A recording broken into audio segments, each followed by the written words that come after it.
Welcome to episode 11 with Alex Machine Richardson, the host with the most. Now, his career, his presence is ubiquitous at this point in esports. He's on every major desk, it would seem, in Counter-Strike. He's made his way over to the international and the Dota scene due to the fact that he's bloody good at what he does, and you can see him doing loser interviews there at the upcoming international as he was doing at the previous one, and he's got a very impressive career. He's also a pretty nice guy. And we sat down and had a very organic conversation. We grabbed a few cocktails, and normally I would say, we went through this topic and this topic, but it was quite meandering, and I think that was sort of the point. We wanted just to have a conversation, two mates at the bar type thing going on, and we did talk about esports in general, and so we went deeper into sort of how it's affected our lives and how our careers have become what they are. And it was a lot of fun. We also experimented with having a different ambience. Instead of the dead, silent, soulless ambience of a hotel room, I took to the bar, as mentioned, and I really wanted to run the audio setup that I have through its paces and see how it handled a loud environment, because it's supposed to be able to do that. So it sounded great on the headphones when we were recording, and I think it came out fairly well. Let me know what you think. Either way, it was a fantastic conversation. I can't wait to sit down with Alex again. Hope you enjoy it.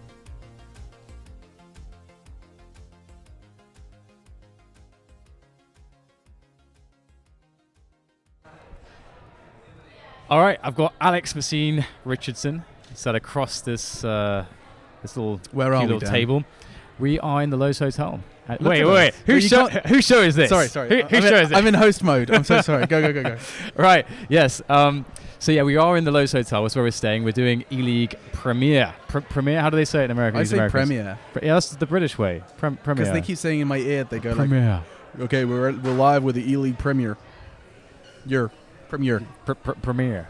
Premier. That's what they say, right? It's like double E. It's weird, isn't it? Right, it's not. Yeah, it's weird. Sounds like maybe what you would call like the kind of apex of a group of meerkats, the premier. Premier. He's in charge, like if the prime minister. Yeah, you can hear David Attenborough kind of going like, and here we see the African premier, famed for its scavenging. I can see that. You have sold me. I was not doubting that for a second. Thank you so much. Well, so we just did another long day. It's only 2 best of 3s that we're doing, but it takes about a good 10, 12 hours. Me and Jason were talking about this. Why did that take so long? Every day it's like a 12, 14-hour day, but we're doing 2 best of 3s. It's mental, isn't it? But how? I guess we start late, quote unquote late. It is a late start, but that makes no difference. Hang on, what am I talking about? Well, okay, hang on. So we started. We got there at 11:30. Did a production meeting at 12. Started the broadcast at 1. No, we're live at 2. Live at 2. Nice one, Dan. What are you doing? I'm a melon. I'm a big old melon. So yeah, live at 2, and then the first game's live by like 2:30, and somehow we finish at 8:30. Yeah, I guess that sounds about right, actually. 2 best of 3s, 2 maps. Yeah. Each, though. That was a stomp. Imagine if we'd had 3 maps each. We did have overtime. We still haven't had a full 3 maps. That's true. Yeah. No, we haven't.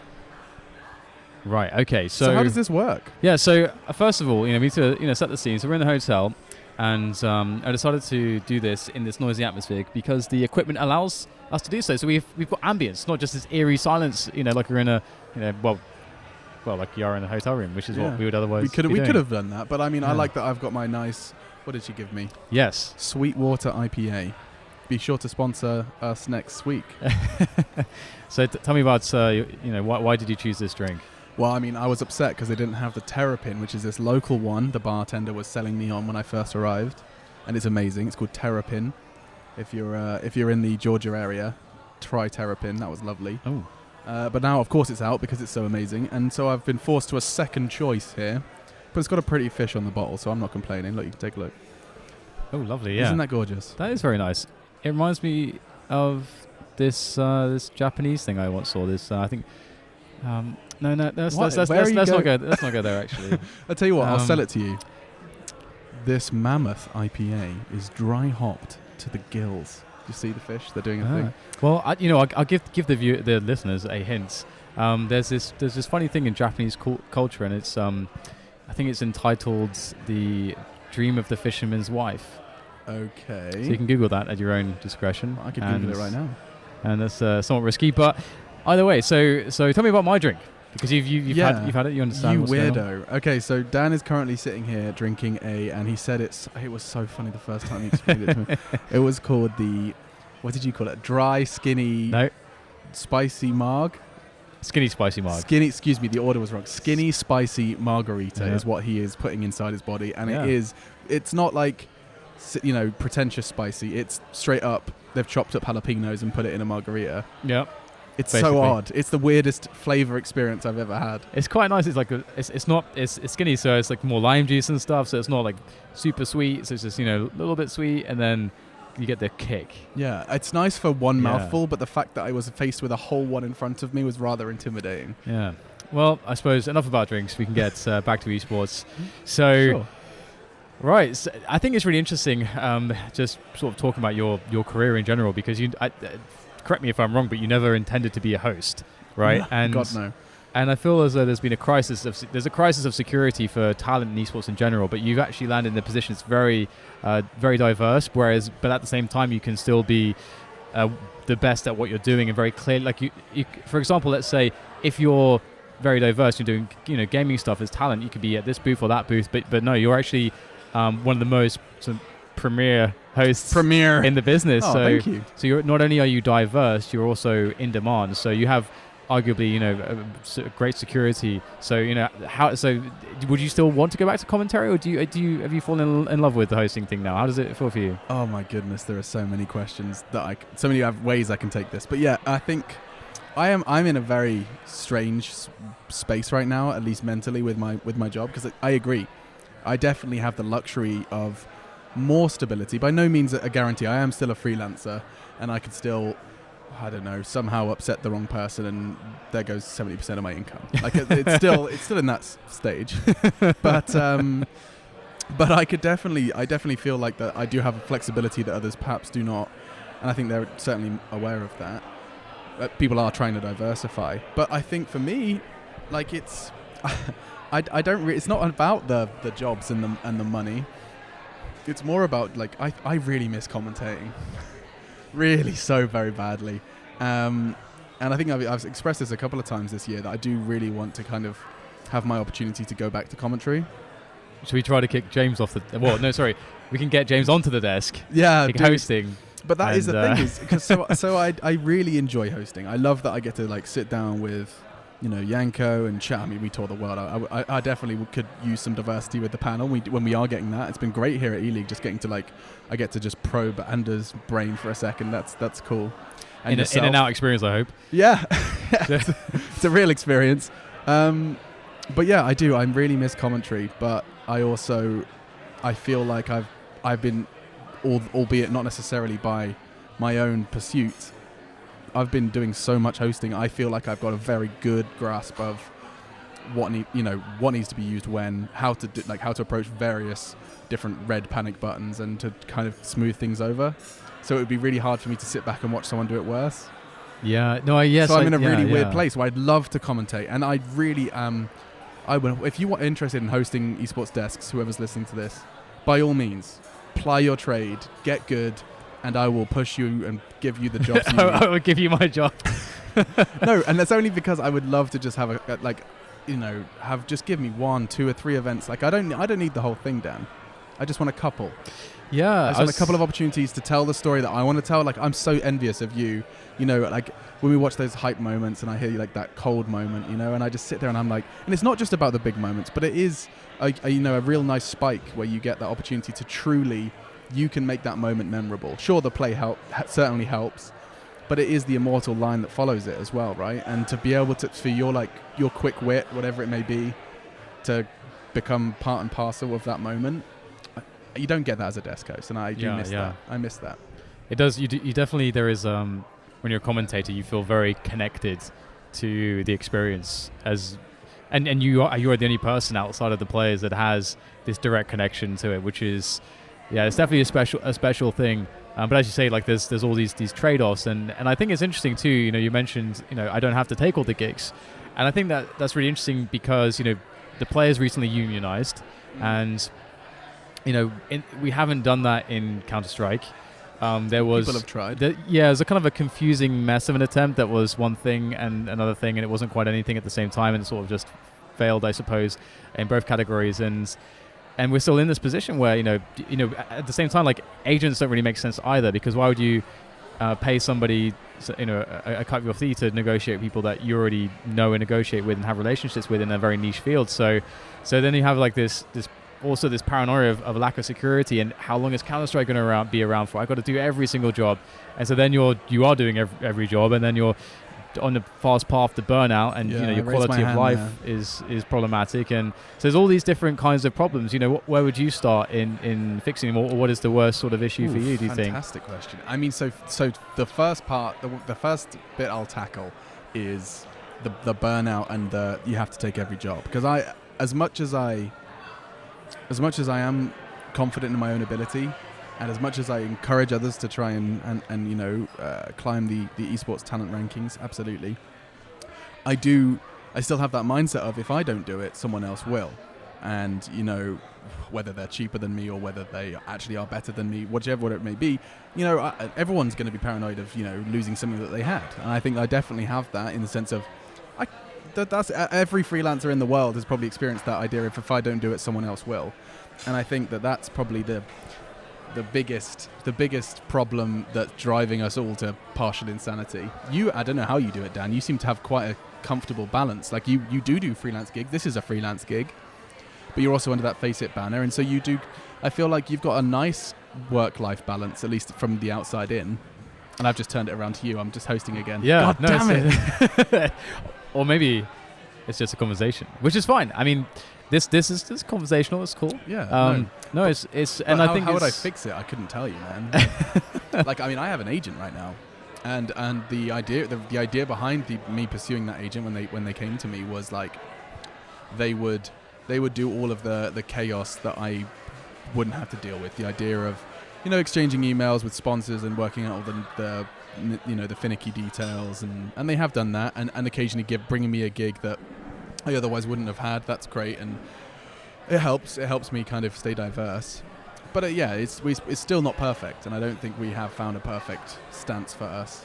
It's such a weird space, because, like you say as well, it's the way I put it sometimes is, it depends on like how you feel when you get up each morning. Some mornings you feel like you have the paranoia sets in. It's like, esports could die in a year, or you don't believe that, do you? Well, I don't believe esports could die in a year, but I do believe that maybe something could come along and suddenly, okay, Counter-Strike won't die, but maybe the market value has died a lot. Or, for example, let's say, just to throw it out there, let's say Fortnite comes along and it's more of an esportsy type thing, and somehow it's very popular.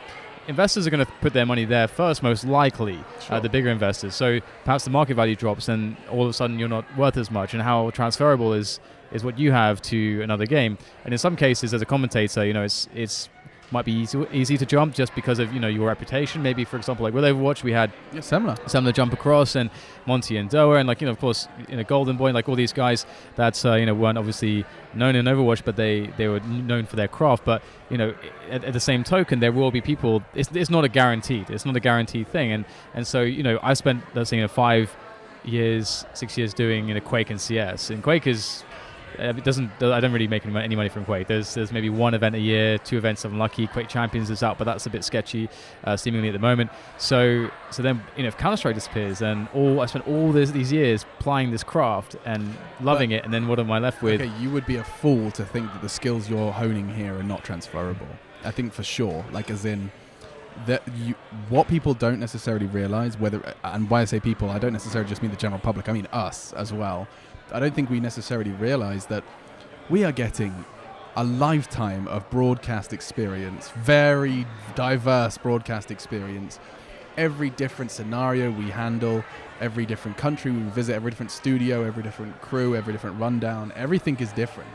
And I think that, I think we often surprise when we meet mainstream media. I think that we often surprise with our ability to react, our ability to fill, to freelance, to freestyle. I think that we're very much camera ready, a lot of us, and I think that you know, if anything, I do think that things are going to turn around on their head a bit, and you know, the lessons we've learned will be something that we can teach to others. I don't think it's going to be a case of we're being left behind. I think you'd be surprised by how much you've learned over your course of just being a nerd, talking about video games and accidentally making it big.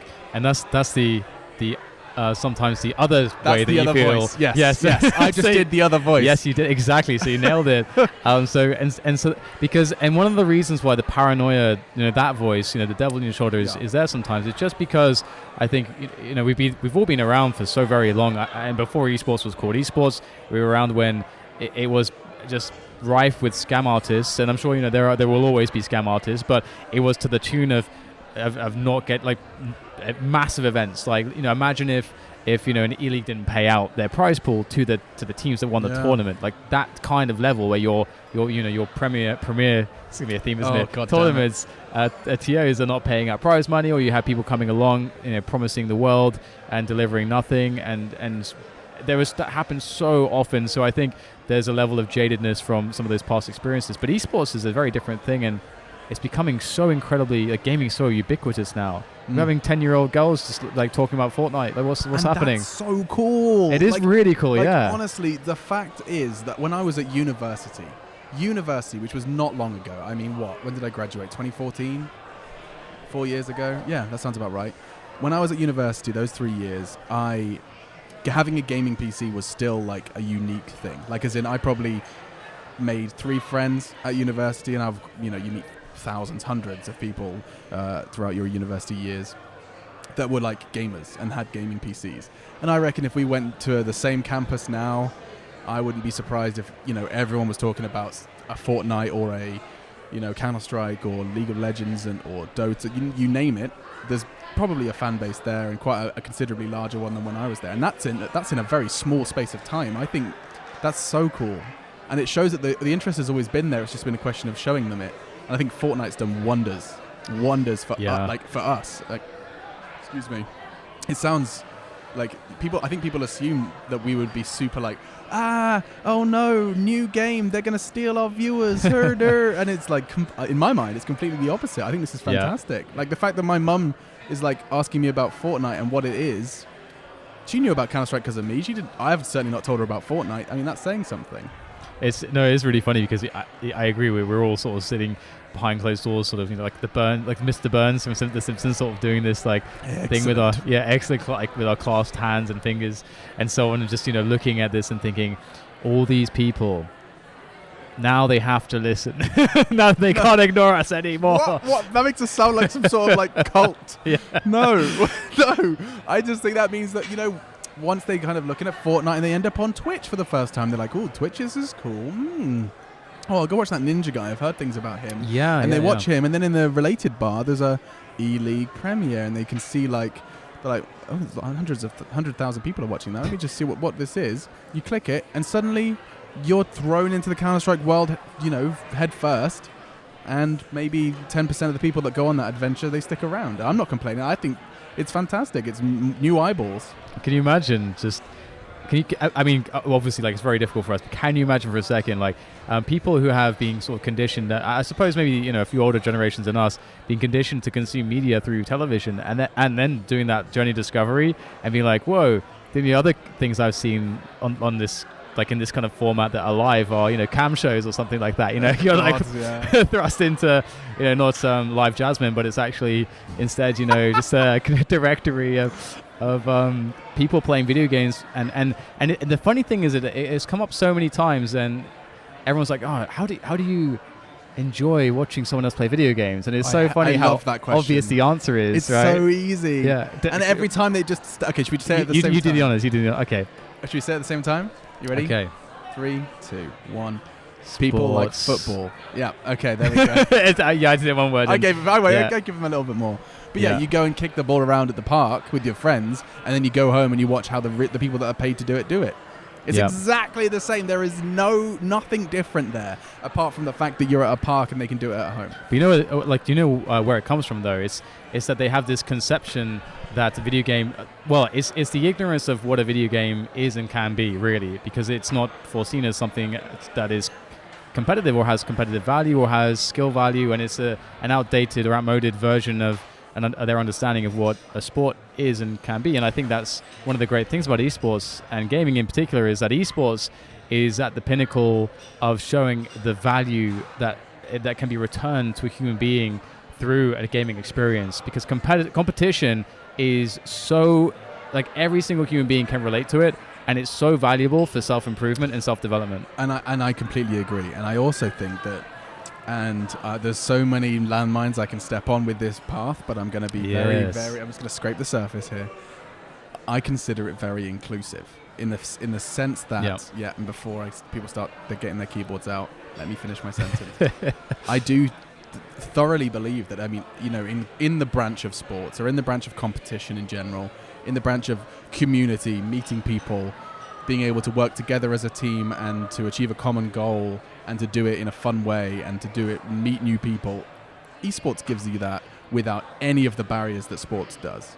Like, truly, like, absolutely there are separate barriers that esports have that other sports have, much less. And I agree, but I from the bare bones, the fact that you can, I have, as a 17-year-old British kid, hung out with, some people twice my age who I have really clear common interests with and thoroughly enjoy their company. I've gone to their weddings. I've had the opportunity to play with people in Sweden, to bloody Serbia, sitting in my bedroom, still trying to work out who I am. But I'm meeting these people from around the world, and we're working together and practicing. And I mean, that's crazy, and I think that's beautiful.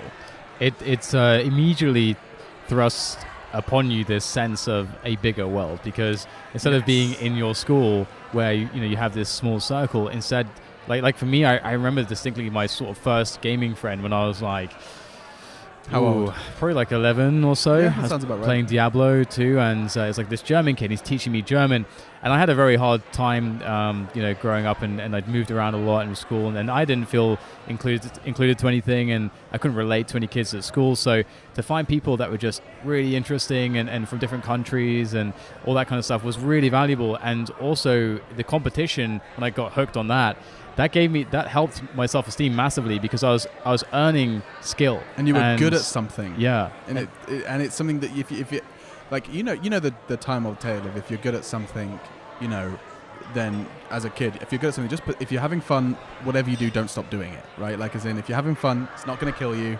Keep doing it, because I think that it's, whatever it is going to be crucial for your self-development. And I think it's the same for games, as long as you're not, taking it to the extreme. But that's with everything. Yeah. Of course. Yeah. Like, I mean, if you're a 13-year-old kid who's trying to bench press 200 kilos every day, then that's still a problem. As your bones are still going to snap, bro. It's like the famous Bill Hicks quote about drugs, when he was saying, it's just like the perception in the media is so incredibly negative, and it's just, why is it always painted that way? It's obviously, it has, I mean, I don't want to get too political with this, talking about policy and ideology and so on, but the fact of the matter is, as you say, like, if you take anything to an extreme, it is misleading and damaging. Ultimately, you're being afraid as opposed to being open-minded and intellectually honest. And I couldn't agree more in the idea of taking anything to the extreme. I think we jump to the extremes so very much, specifically around esports and mainstream media coverage, but just in general, I think that 2018 has been the year of jumping to extremes, or only showing the extreme of any topic, of any stance, of any discussion. And one thing that I find absolutely fascinating too about all of this, and you sort of already touched on it ever so slightly, is, you said inclusive, and I think accessibility is really interesting now, because it used to be the case that, obviously computers super expensive, internet connections really expensive, infrastructure for all of that was very difficult. But these days, actually, it's kind of the reverse. An internet connection is required. Having access to a computer is required. Esports games, when they're developed, have in mind, like, League of Legends was the first one. We want to have as many people playing this as possible, so we want to make the requirements very limited as to what you need from a PC. Yeah. And then all of a sudden, anybody, poor, rich, like, doesn't matter, your skill does the talking, and you can just can just jump in there. And it's like, and in that way, it's like football, and that's one of the reasons why football is amazing. You need a ball and whatever, that, like, some things, sweatshirts to be a goalpost. Yeah. Absolutely, and it's kind of similar almost now. We're going through this, like, revolution of technology. Because you're right, and it was quite kind of a very big barrier to entry. When we were growing up and we were doing esports, we were evidently fortunate enough to have either a job of our own or supportive parents in order to let our passion for esports start so young, right? Because it was expensive. I'm pretty sure my first gaming PC must have been what, like 800, 900 pounds for a 13-year-old kid. Yeah. Like, geez. But I'm pretty sure I worked the entire summer for that, and my parents covered half. So I did it was like a 50-50 type job. And that's just because I was playing on this cruddy PC and I was really angry I couldn't play Team Fortress 2. Oh, yeah. TF2 was just made my PC blow up, so I was really happy. The first thing I did, installed TF2. But and now I haven't looked into it, but I'm pretty sure a lot of these esports titles, like the ones that tip my tongue, are League of Legends, Dota. I don't know Fortnite's requirements. CS perhaps is still at the higher end of the spectrum.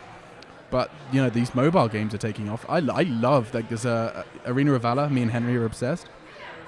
Everyone has a smartphone, and that's a MOBA with all of the same bells and whistles of strategy and communication, quote unquote, that you need to have an esport. I think that's the next step, Dan. Dude, I'm telling you, mobile esports. I'm sure you've had it 900 times. I reckon they're going to take over the world. It's going to be really interesting to see where that goes. Honestly, that already had my head spinning, like where that could be going. And then the phenomena of Fortnite, which only just had its first birthday very recently. You're kidding me. Yeah, it's already a year old. I thought this was like 2 months in. Yeah, it's like I think it was a couple of days ago. I think I saw a tweet saying it's the first birthday, and that like how ubiquitous that is. I'm already like, whoa, what the hell's going on? And that's something to dissect. And I would love to hear theories as to how this has happened, because I do wonder if there's any parallel whatsoever somehow with South Korea and StarCraft when that exploded. Because I just heard South Korea. I was like, where is he possibly going with this? Because for those of you that don't know, in South Korea, StarCraft quickly became the national sport in a period of time in which gaming wasn't really that big of a thing, especially esports. That was not a thing at all. But in South Korea, as early as 2000, it was in every sort of PC gaming cafe, bang, PC right? bang as they call it, and then it quickly became the national sport, sponsored by banks. All the non-endemics were putting money into it. If you're a professional player, you're as famous as David Beckham would be in the UK. So I wonder if there's something like, because that is very hard to explain, how that just like all the stars aligned to create that. Do you have a theory? How does Fortnite get all this popularity? It was overnight. Ninja's got 300k viewers, and I'm like, I had no idea who he was. I don't. Yeah, no. I think I saw a couple of Twitter clips. That was basically how I got my first taste of it. But I think for me, my theory is that it was free and they nailed the release. Like, they truly, Epic Games, like a couple of swings and misses in their timeline, but this one was so perfect. It's a good swing to get correct. Yeah, wow. Because what they did, so they've made a free game. They've made it non-violent to the extent where there's no bloodshed. From the top of my head, I don't think there's bloodshed. No, not really. It's a cartoon aesthetic that parents aren't opposed to. It's a simple game that has a very clear time span, like 25 minutes max. So that like already I've just deleted like 20 parental complaints. Like they're just gone. Yeah. It's quick. Like they can do one before dinner and they can get off. It's not one of those. It's not, Mum, it's matchmaking 90 minutes, or I'm raiding, Mum. It'll give me 12 hours. It's 25 Stop minutes. liking me. Right. I literally just described two conversations I had with my parents regularly. No, so it's got rid of all of those and free to play. So immediately anyone can run it. Then they push out to consoles. I would love another one of these. Thank you so much. Sorry, the waitress came over in the middle of our conversation. Yeah. Where was I? So yeah, it's free. It's everything else. And they just immediately push to consoles. Like as soon as it's starting to get a bit of traction, boom, everyone can play it. Like, because not everyone has a gaming PC, but just as people are starting to take an interest, install it now. It's on your console when you get home from school. And they did. It's crazy. It's absolutely insane. And the amazing thing about that is what it tells you, because it always blew my mind. There's always been so many arguments floating around in the communities in the past where, World of Warcraft's killing this game or this game. Like, people just don't want to play arcade FPS anymore, or, this, that, or the other. Yeah. And people, just trying to, it's effectively people are being outcome oriented in saying, this has happened. So what was that word? Outcome oriented. So that's not a real word. Outcome oriented. Oh, outcome oriented. Yes. Okay. Yes. I talk about it a lot too. So I hope it's a word. No, it is. So I just heard like outcome oriented, and I'm like, outcome rented. Disestablishmentarianism. Anti-disestablishmentarianism. Mr. Okay. Yeah. Outcome orientated. Yeah. So and they were doing so, and just saying, okay, well, no one is playing these games, so that must mean that they're not popular anymore, and we have to blame the MOBAs, we have to blame this, that, the other. And in reality, like, we just look at Fortnite, and you can really see that people were primed and ready for something to come along. It didn't have to be Fortnite; it could have been something else. But as you say, it has to reach certain criteria to delete the parental complaints and be accessible and all this, that, and the other. And Epic managed to nail that, and I'm sure they're very surprised. But I'm sure they're not complaining. Yeah. Yeah. It's and now they have the lofty task of returning the favor and growing gaming, growing esports, and that's a pretty big responsibility. It's a huge amount of pressure now on their shoulders. I mean, I find it so interesting to see. What was the magic number they announced? 100 mil. Yeah, was it 100 mil? Yeah, and that was a third of what they make in a month on like the Android client or something, or the iOS client. Yeah, so 100 million is a very scary number for big one.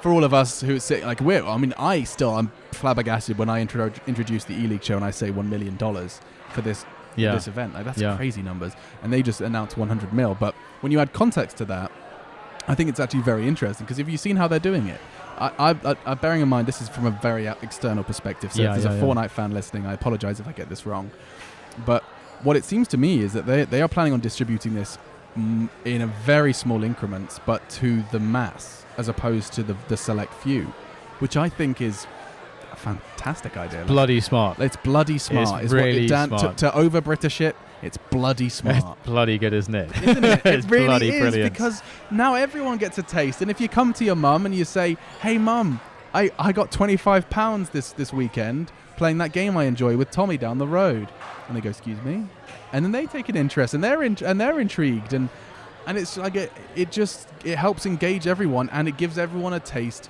of the esports vibe without throwing 100 million at some streamer who's already a millionaire.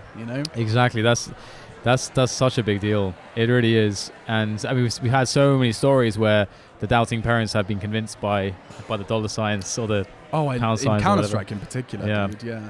Happened to me as well, actually. Did you have the same thing?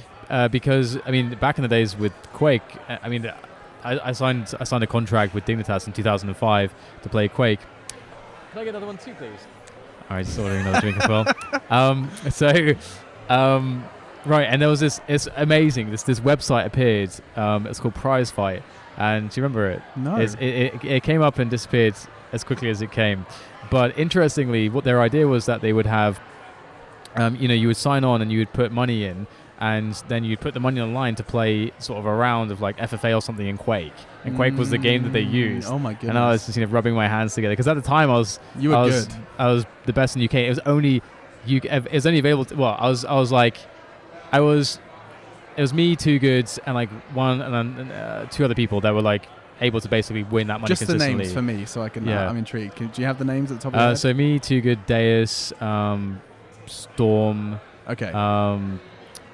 And maybe a couple others, but we were probably the main contenders. Cool. And it was FFA as well, so it wasn't as though it was like a duel or something like that. It was pretty easy for any of us to win it. But the thing is that we were all consistently winning and making massive bank on it, because Prize Fight were also putting money into it, the pools as well. So I was like, I took home like £1,000, in a few short weeks. And I was like, this is amazing. But then obviously after 3 months they shut down because they weren't making any money. No, but that was enough for your parents, I imagine, just to see that there's something here. Absolutely. Like it just that was like a really big deal. And just having a monetary reward for all the time and effort that you put in, as opposed to just being able to, take the self-worth from it. Because that was important for me too, the self-worth. I felt like I had something that I'd worked for.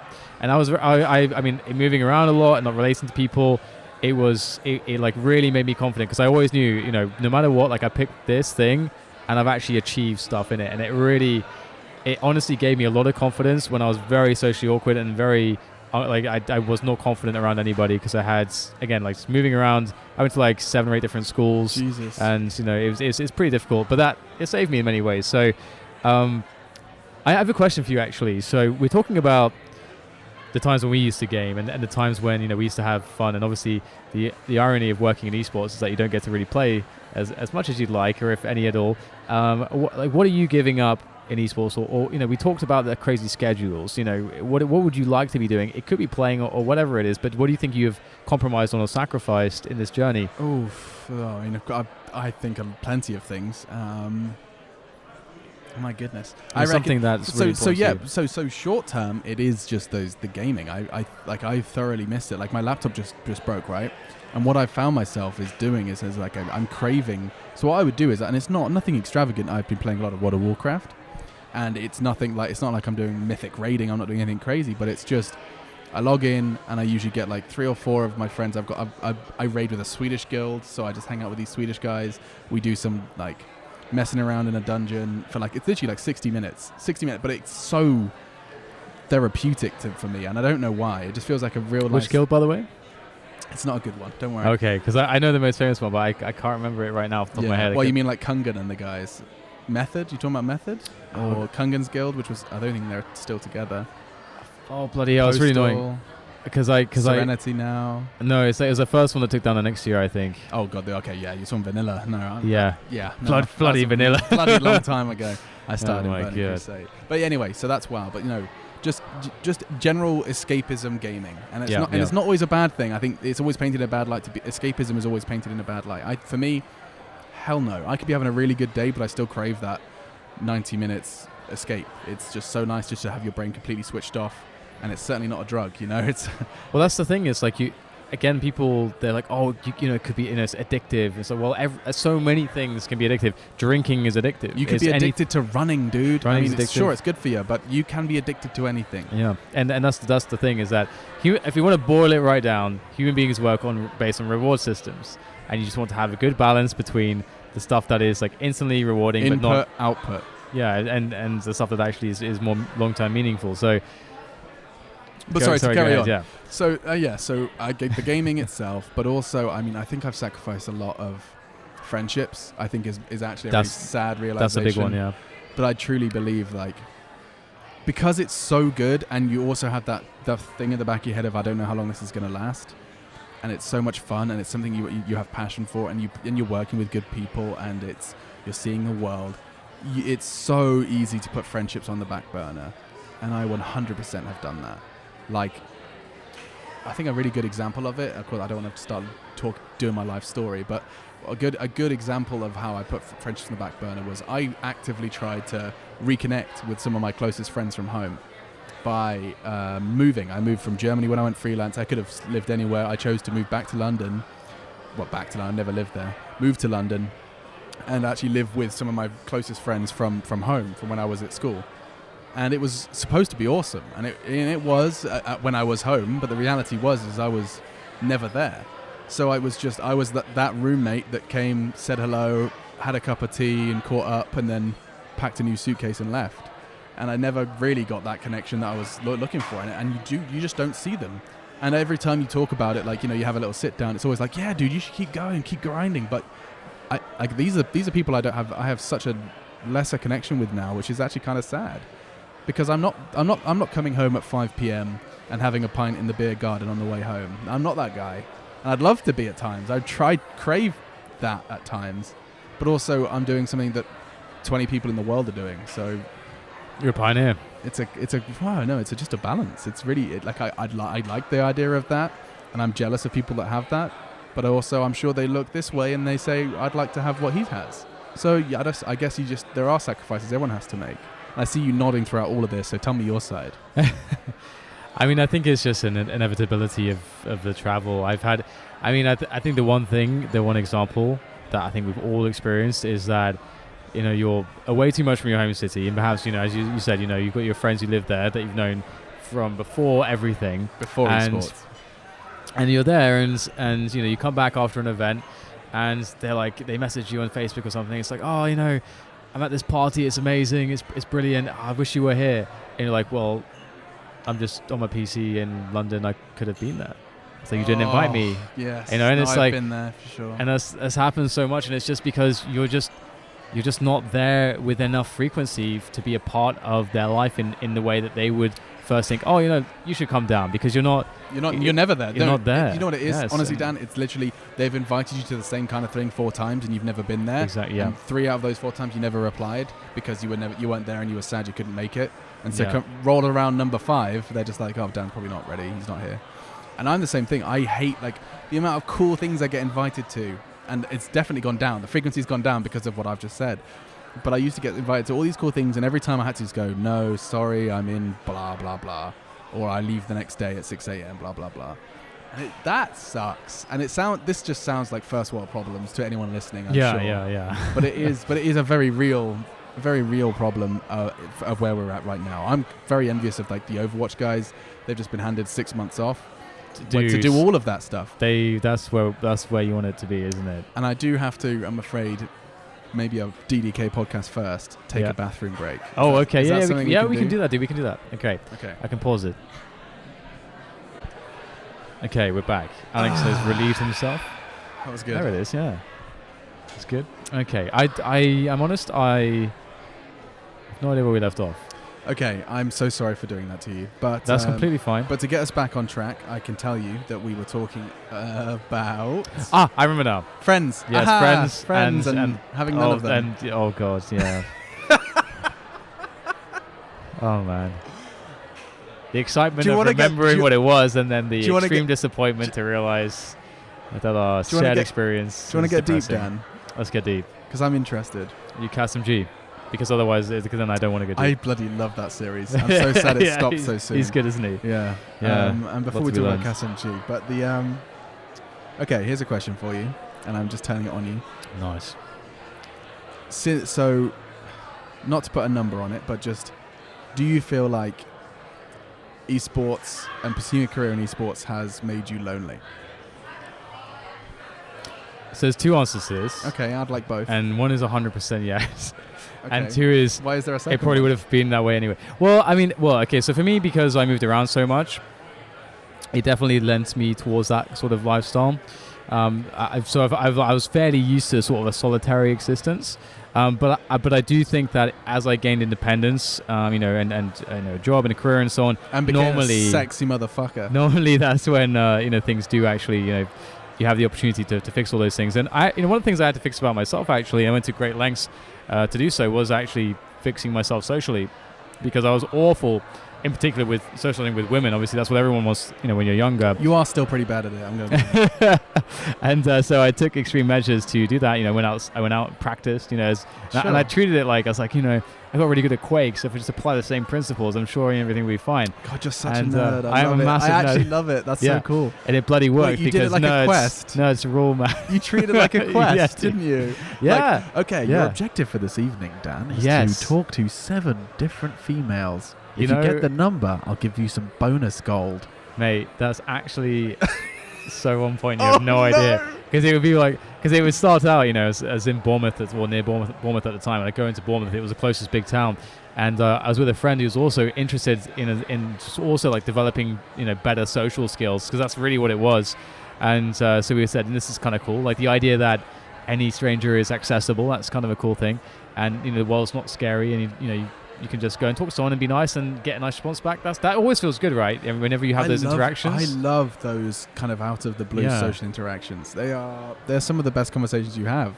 Absolutely. I had one the other day. It was so good. But if you put yourself out there, though, I had the same. I had one the other day where I was with an Uber driver, and I was kind of, I was very quiet initially because he was quiet, and he didn't look like, and it sounds so stupid, but he didn't look like someone that I would have a common interest in or have a good conversation with.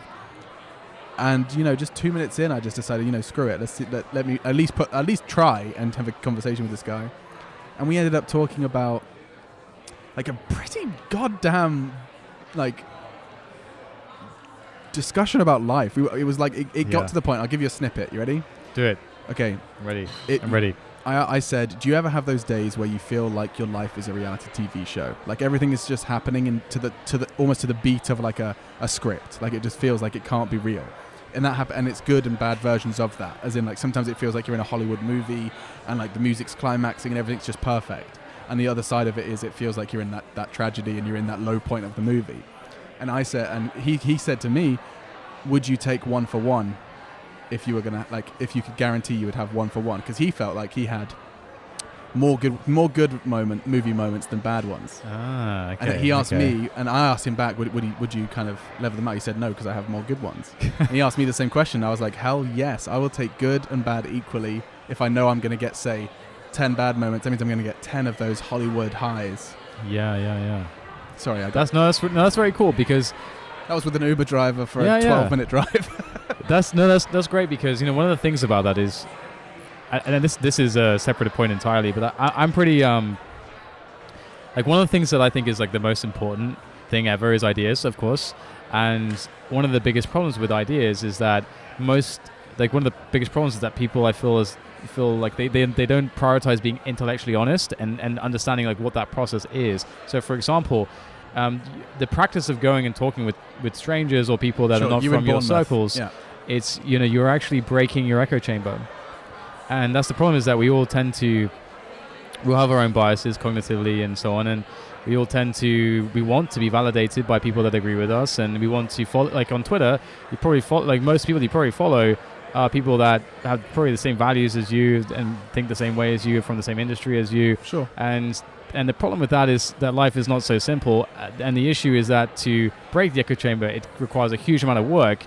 And most people don't really think about it that way, or don't want to put the work in. But that's one of the great values you get at that conversation. You get this tidbit from that person who they might have just tipped you towards some avenue of thought that you otherwise would never have thought to broach. So I couldn't agree more. And I think that I got my first real experience of that at university, just because we seem to keep coming back there.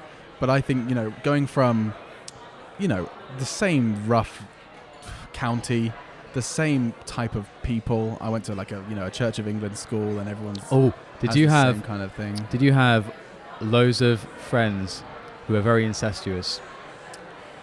Okay, I'm assuming you're not meaning actually fucking their sister. You mean as in just friends? Oh, sorry, not actually incestuous, but I mean, yes. Just like a small circle of people who just all have sex with each other, and they're like that kind of thing. Because literally, you're describing my childhood, my teenage years. Even now, those friends I moved in with. Yeah, we were a group of like. Only 2 drinks in, I swear. Yeah, we were like a group of 12 people, and it was like literally 6 girls, 6 guys. It was awful. Yeah. I never took part. I was very proud of that. Good boy. Probably because I was also socially inept at that point, but whatever. To finish my point, I was in a very much in a bit. What I didn't realize was an echo chamber, circle jerk, whatever you want to call it. And when I went to university, it was like a slap in the face, and very much in a good way, which I'm sure you know all about, Dan. But just complete culture shock. You get put into halls, so immediately you're with like 3 people you've not chosen by any stretch of the imagination. I was put with like this mega Christian gangster who I'm pretty sure was dealing. Very odd.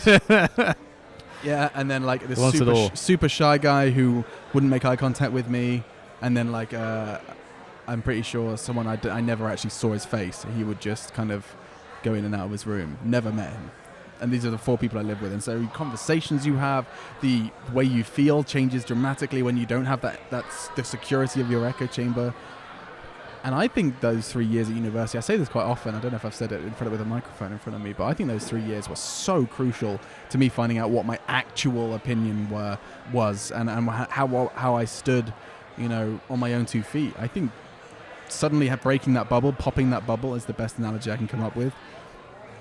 Tremendously important for becoming who you actually are.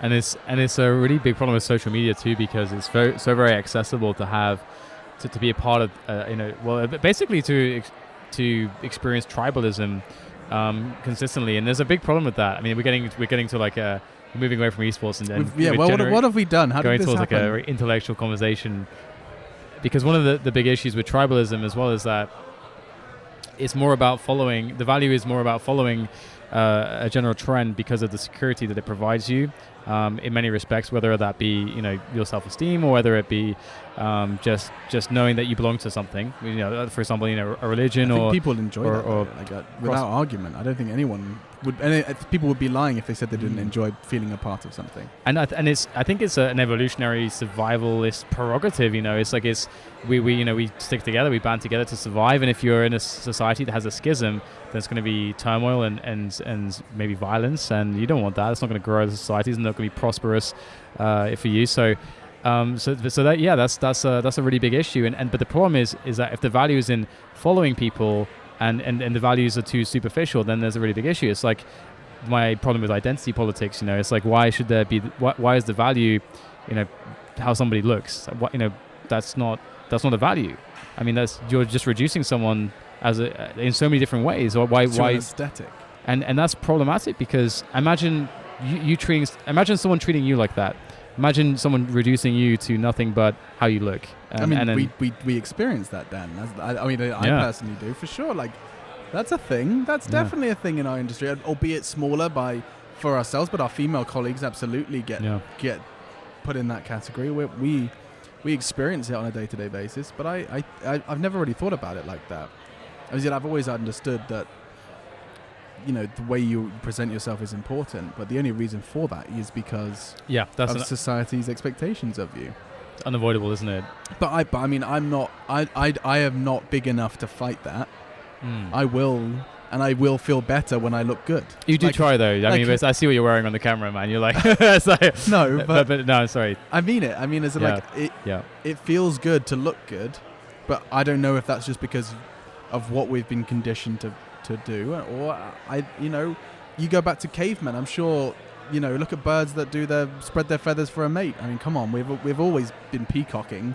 We've always had that element to us. I think it's been exacerbated by social media, but I definitely think that as humans, if I found a nice looking leopard skin and I'm the only one that killed this leopard in the village, I'm really going down a path here, then I will wear that skin and you're going to be more interested in having sex with me. Like, come on. I mean, we've always had that. I'm down. Yeah, I've got a sexy leopard.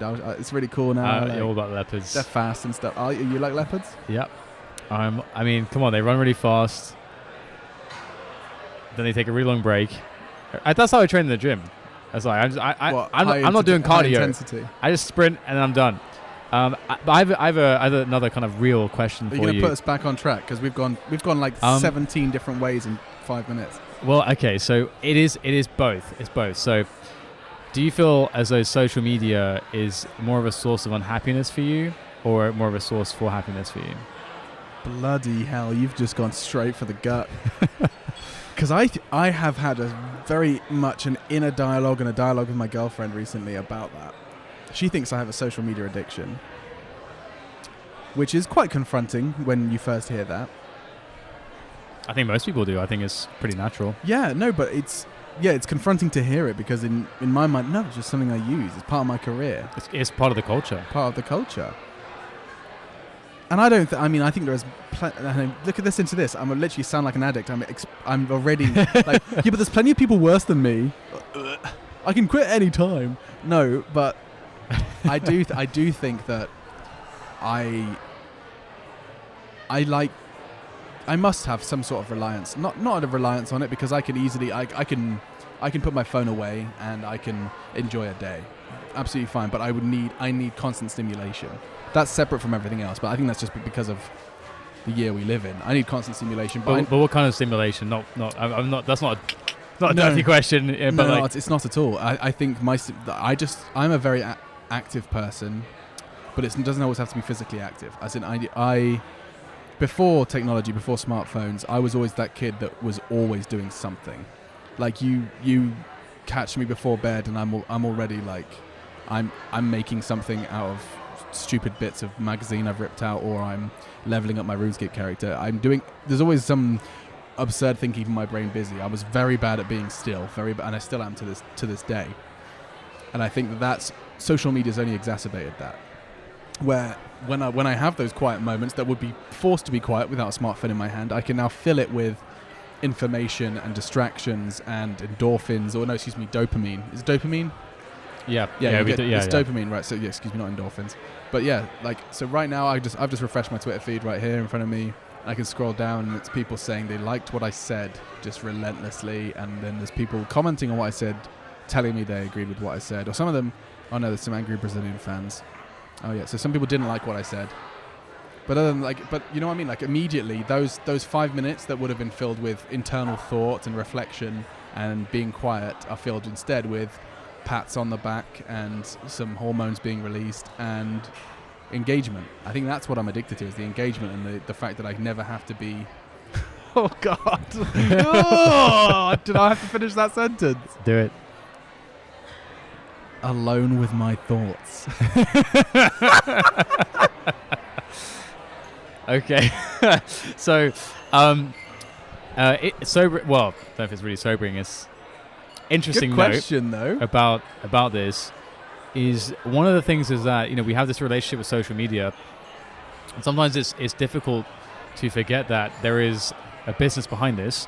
And there was a great Sam Harris podcast about some of the what they called it was the attention economy that we're living in these days, in where every app is every app, every website, everything is trying to find ways to keep your attention, and the longer you stay on a website, the longer you stay on an app engaging with it, the more that they win, the more their business is successful. I've heard about this. And so for example, one of the examples which was used, I think it was the title, if anyone's interested, is it's called What Technology is Doing to Us. And it's a Sam Harris podcast. I think it was maybe Jonathan Haidt, I want to say, that he was interviewing. But one of the cool tidbits about Twitter was the guy was saying that they actually followed the models of how the reward systems work when we gamble, and they implemented that into Twitter. So when you are refreshing your notifications, they followed like the pattern of how a fruit machine works. Because imagine it, it could be that your notifications always just show in real time,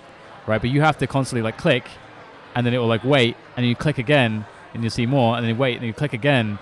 And so they've done it in a specific way to keep your attention. And so it's interesting in the way that our psychology is often used against us. And not to make a point one way or the other, but it's just interesting from an awareness perspective, because we so much think about what it's doing, our relationship to it and how much we need it, or we're engaging with it. But it's interesting to think that it could be very different based on the fact that it is a result of all of these businesses deciding that they want to keep our attention. I think it's just an interesting thought, and it's good to be aware as well that everything is curated. Well, not curate. That's not the word. Everything is for a reason in that sense. I learned really interested, kind of in the same vein of that. It's just from social media, but to general web presence. I watched a fantastic video about dark spaces. Have you heard about these? No, please tell me. So dark spaces it's a tool used to manipulate a user in user design. Oh, yeah. And I fall for it all the bloody time, and it's so interesting. So basically, I'll give you the TLDR is things that they want you to access are incredibly, this is obvious, are incredibly easy to find, right? They're in your face, they're where they're on your phone, they're where your thumb rests, they're where your hand is, they're where your eyes are drawn to. Simple. And when the things that they don't want you to find, for example, a great example that was used in this kind of video essay was, for Amazon. They used Amazon as an example. To delete your Amazon account, do you know how you do it? Tell me. It's like a 22-step process. You go to you scroll to not my account doesn't get you there. You have to go to the bottom of the page. You go to help. You go to contact an admin. Boom, boom, boom, boom. And oh my God! No one wants to contact admins. But you don't have to. But you have to click that button to get there. Yeah. And it's this use of dark spaces. Something simple, on Twitter when you when you're searching for something. Have you noticed there's a delay? Mm-hmm. I can probably show you right now. Yeah. But so if I type in I don't know, I'm going to type in Dan. Yeah, that's so bloody annoying. Right. It's so annoying. That's deliberate. You know that, right? So that's the thing. Yeah, absolutely. So I type in Dan, and as your picture, when my thumb lowers towards Dan, it will then give you the search results of some a news website instead. Bastards. And they're just farming clicks from us because of just the way our minds react to stimuli. Yeah. And the dark spaces thing is what when you want you to click yes on a would you like to sign up to our newsletter? Yes will be a color that our eyes are drawn to, and no will blend in with the background. And it seems really stupid, but when they throw examples in front of you, you will all still be clicking that beautiful yes. For example, in a mobile game, this is so cool. In the mobile game, everything that was everything that was positive in the game was green. When you finish a game, it was like collect your reward, green. When it was start a new game, it was green.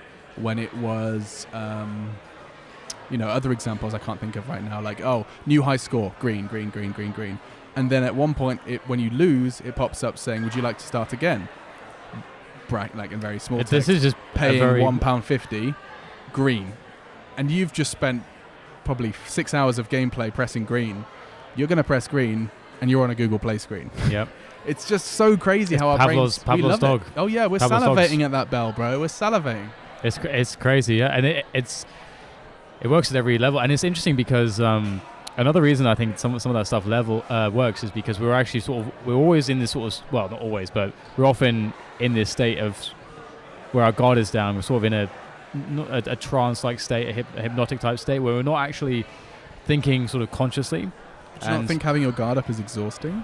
Well, that's the thing. It is, and that's again why, for example,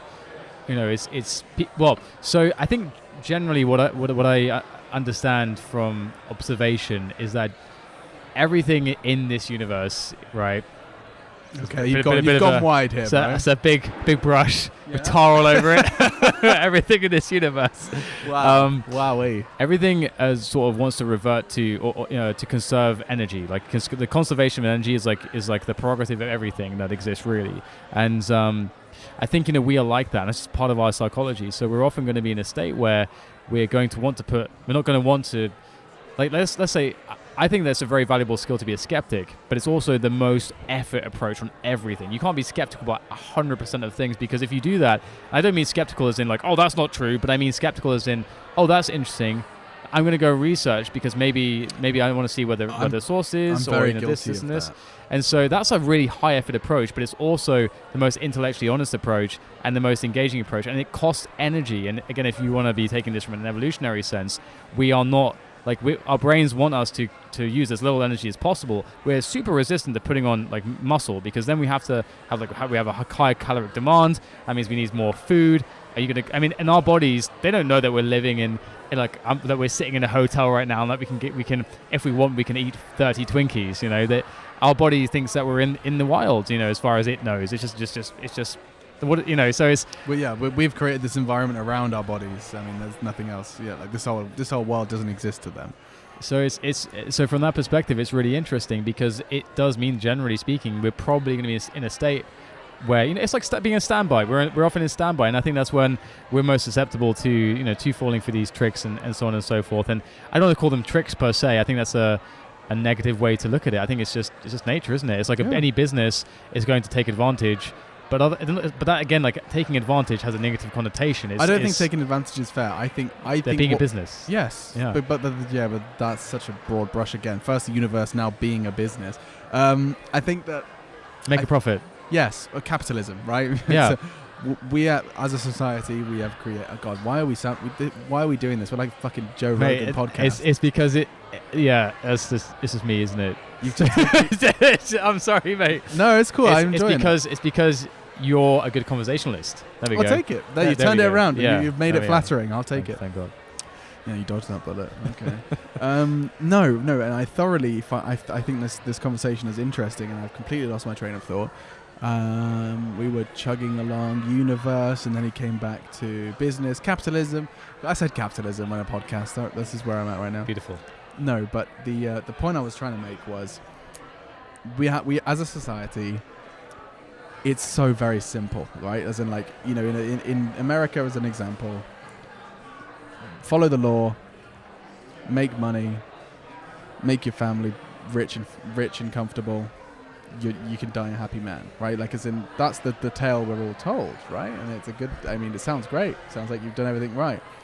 But then there's all of those, like, weird boardroom meetings where you weren't necessarily comfortable, but you nodded your head anyway, and you still got those things at the end, but you don't necessarily have that conversation about what you did to get that.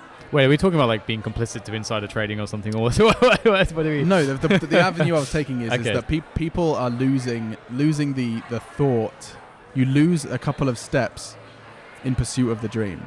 As in, you lose a lot of your independent thought in a under corporate identity. So you're saying you're less engaged because you're too much on a template of a path. As in, you know that like you've got a good. Let's say you've got a good job. The good job is for a corporate entity. I'm sure there's a couple of things that you don't agree with. You're not gonna raise your hand. So suddenly, immediately in your head, your opinion means less. Your opinion doesn't necessarily mean as much. And as that continues, you're still getting your money. You're still putting food on the table. So you're not going to say anything.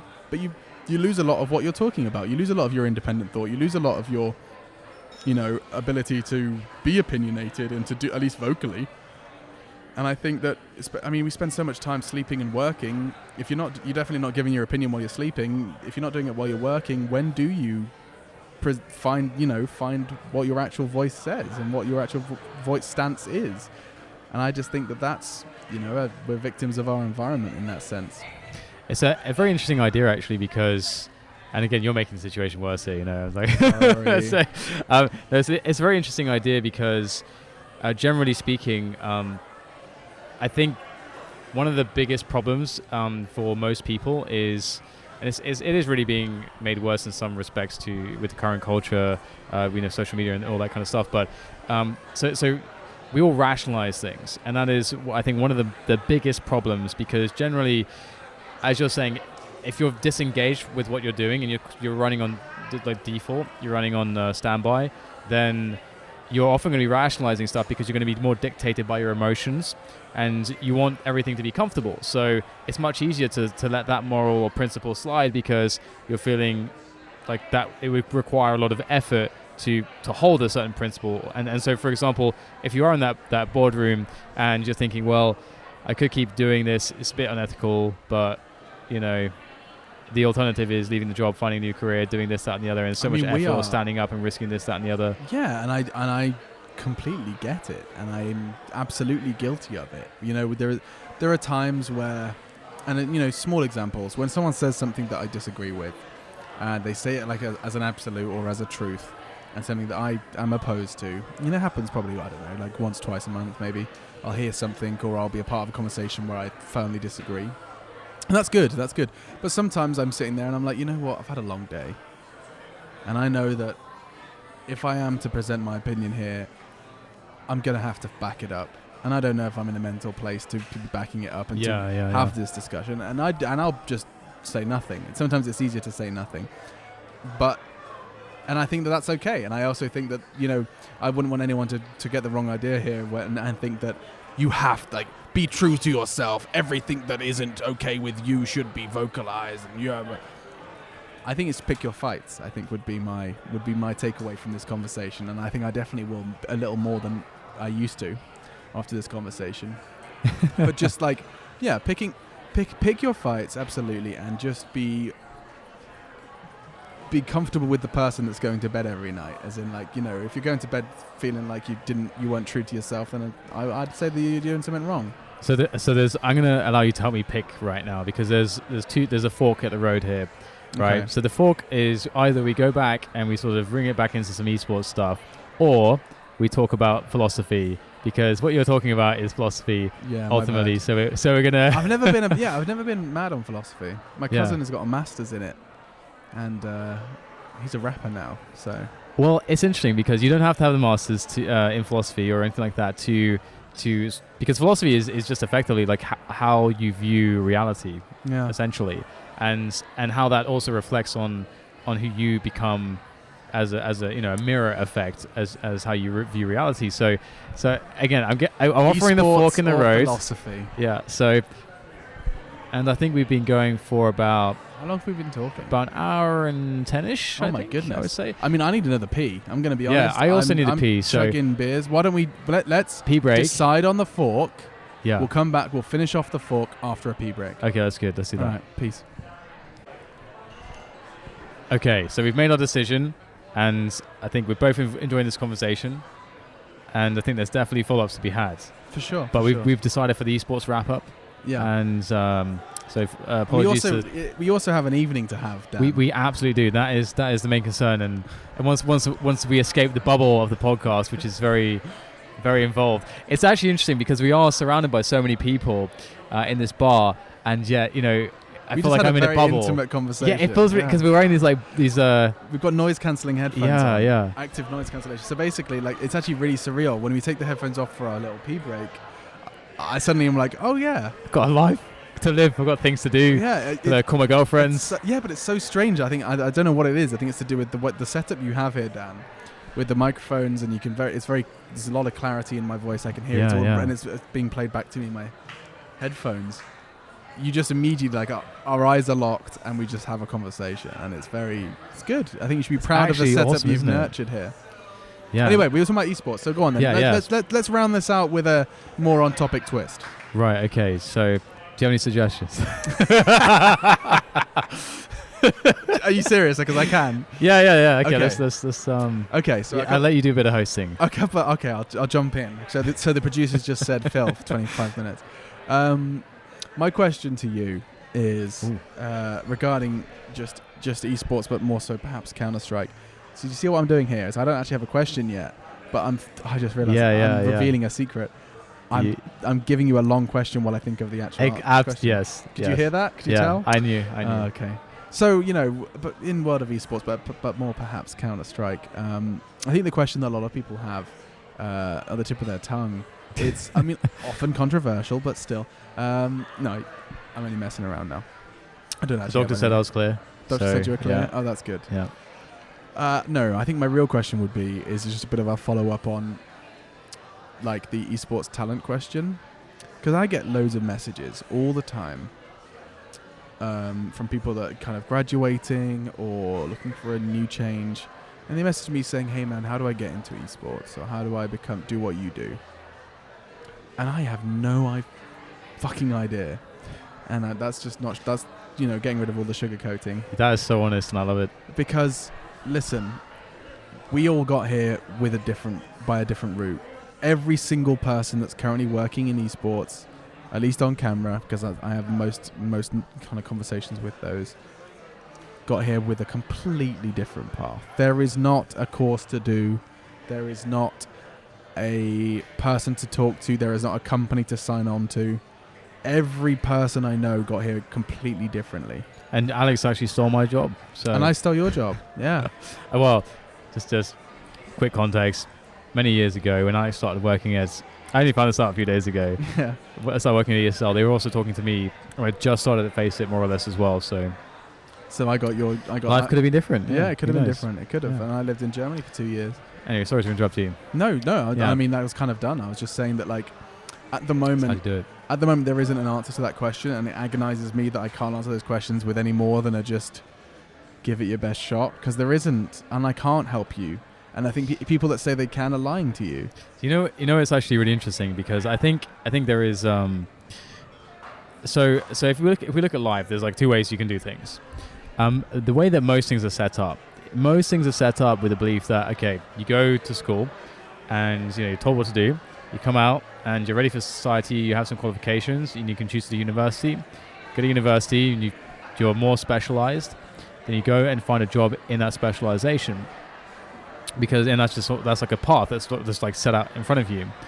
And I mean, you already said you already kind of used the word capitalism actually before, and in a sort of capitalist sense, esports is more the other side of the coin, where in reality there is never a path. Even if paths are laid clearly in front of you, there generally is never a clear path to where you want to be, and it's very cheesy and so on and so forth, but it is generally more about the journey, because you can never be sure of an outcome in any sense. And so all you can do is do what you love and be passionate about it and be engaged with it and look at ways you can do it differently. Or do you have something to give? Because when I first started getting into it, I was like, I really like doing this, and I believe I have some value that I can give that no one else is giving at the moment, or I have a new take on something, and I think that's valuable, and I find it fulfilling, like immediately and in the long term. I find this fulfilling. I'm just going to keep doing it. And I had no idea. Honestly, like when I started, I was making very, very, very, very, very little money. Hey man, I was losing money doing what I was doing. Yeah. I lost all my, basically lost money doing it. And then eventually I got lucky that Counter-Strike became huge. Quake didn't become huge, but Counter-Strike became huge, and I jumped on board, and thankfully the community liked me and supported me, and I could keep doing what I wanted to do. But there's never a clear path. I just kept doing it because I was doing something, and it wasn't. This is the thing. Like, the value for me wasn't the end result. It was all the things I was discovering and learning about myself and the craft along the way, and 100%. that was where the value was. So I think people often have it backwards. The path walked is the path of your passion, and it shouldn't be anything else. I couldn't agree more. And I think that sometimes, so here's the thing, and do step in, Dan, if you've got something to add, because in my opinion, if you're sending messages like that, how do I get into something? I don't know if you're truly trying. Now that probably is that sounds quite confronting when you first hear it. But I never did, and that's not necessarily a good example. But I personally, from my personal stance, believe that if you were truly passionate about something and you had an interest in it, you'd be doing something. Like most often than not, those messages include, "I don't know where to start," and I'm like, if you really want to do this, you should know where to start. It should be something simple. Dude, there are people looking for freelance writers all the time. Go and write about your favorite game for €25 an article. Like it. Just look around, and I think if this is something you want to get into, you would find something. And I'm not saying it's going to be bells and whistles and fireworks immediately. I was cleaning the ESL UK studio. That's how I got into this. I was helping to clean and build the stages. First studio I in went. Milan. Yeah, I went to the comic. Yeah. I went to MCM Comic Con in London, and I built stages, and I wore a bloody Timo hat and threw away League of Legends stress balls into the crowd. That was my job, and I wasn't getting paid, fantastically. I was at university at the time, but it's all about these. You meet people and you have conversations when you're there, and good God, if you want to do it, just like, okay. Admittedly, there'll be barriers that others will reach because of where they live or how they are or what age, how old they are, whatever it may be. But just you'll find something that's a close fit, and I'm not going to be able to tell you what that is. That has to be something that you find out yourself, and you have to you better than anyone else. And I guess that sounds kind of aggressive, and I'm not trying to sound aggressive. I'm just trying to sound realistic. It's what you want to say to people who come up to you, and you can't say it. Basically. I can't say it. And it happens to me too. So often I've been asked the same question, so I understand where you're coming from. Yeah, and I just want to make it really, really clear that if there's something that you truly believe you're destined for, then just try. Don't look for a quick fix. Don't look for an answer. It's the same, when a fat person says like, is Googling like, lose weight fast, how? You know how to do it. Less calories in than calories out, or whatever, vice versa. No one wants to believe that. Right. That's the crazy It's as simple thing. as burn more calories than you've eaten. Like, it's simple as that. And you burn like 2,000 calories a day just by existing. Or just eat less. Eat less, work out more. Yeah. Like, it can be answered in 4 or 5 words. And I think that a lot of people in a lot of facets of life look for the quick fix. And I don't think there is one in this. And I don't think there is one in many things.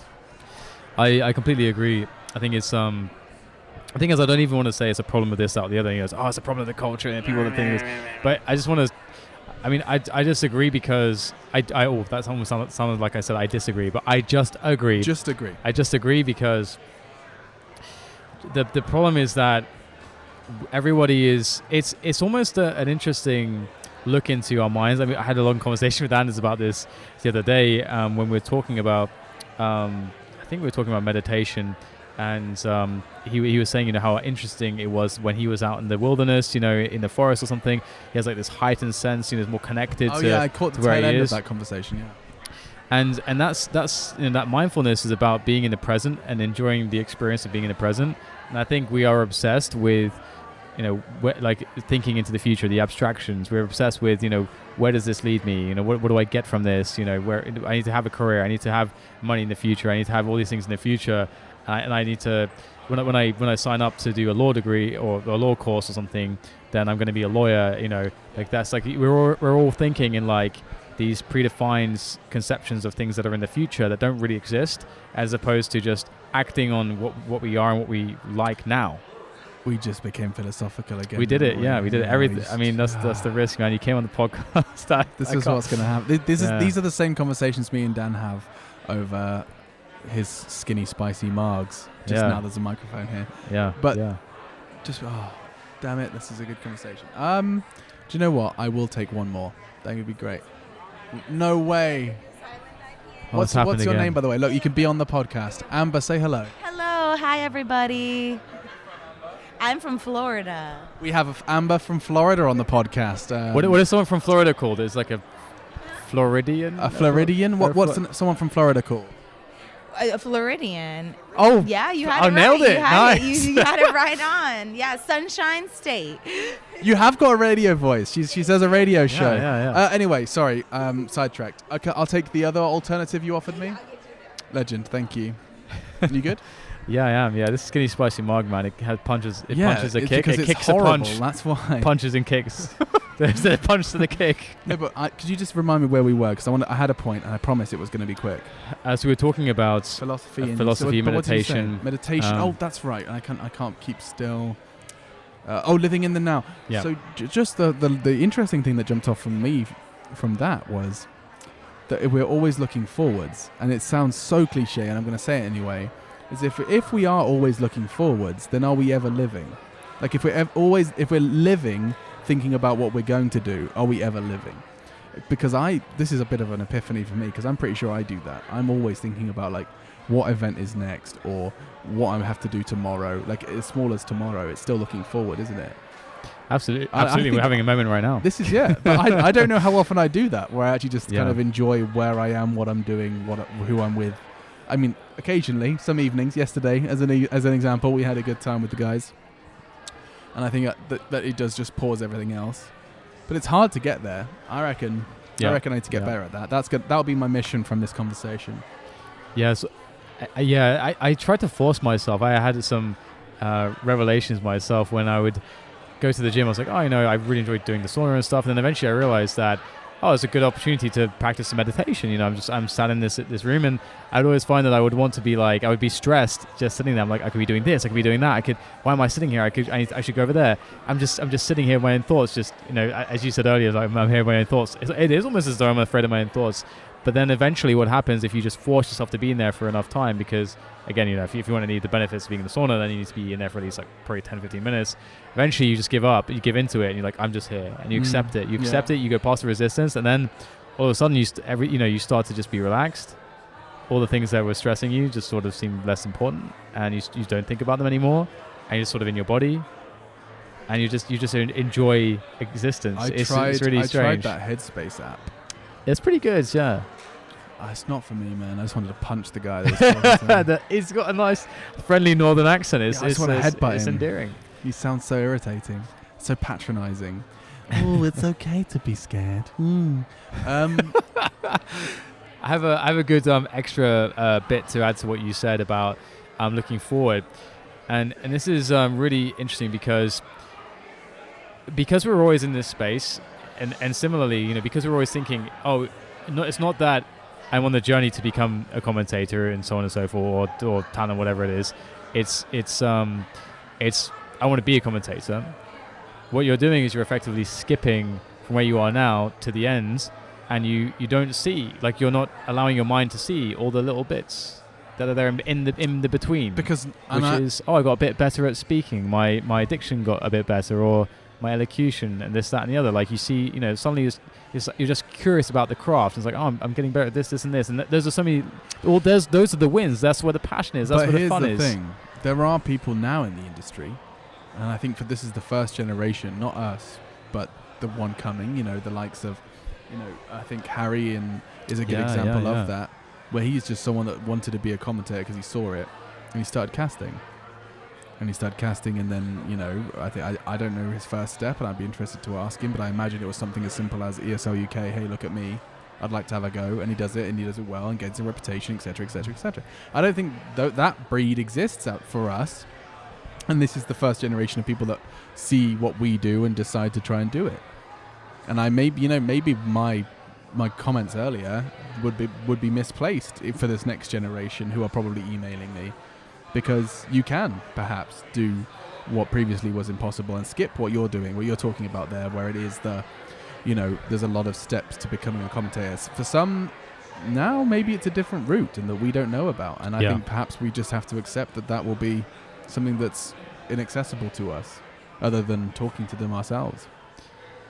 It's isn't that weird for you? It's the beauty. It's the beauty of what we do. It's changing all the time. It's unpredictable, and in that sense, it's also somewhat of a cruel mistress, but one that also is ever fascinating.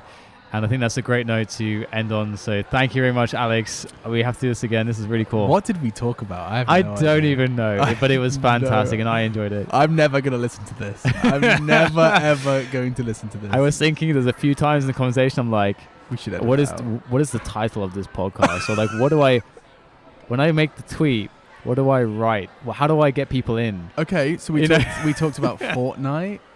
And it started off so innocently. And yeah, okay. Good luck. I'm very intrigued to see what the title is of this thing. Yeah, it's gonna be a good one. But anyway, thanks, Peace. Alex.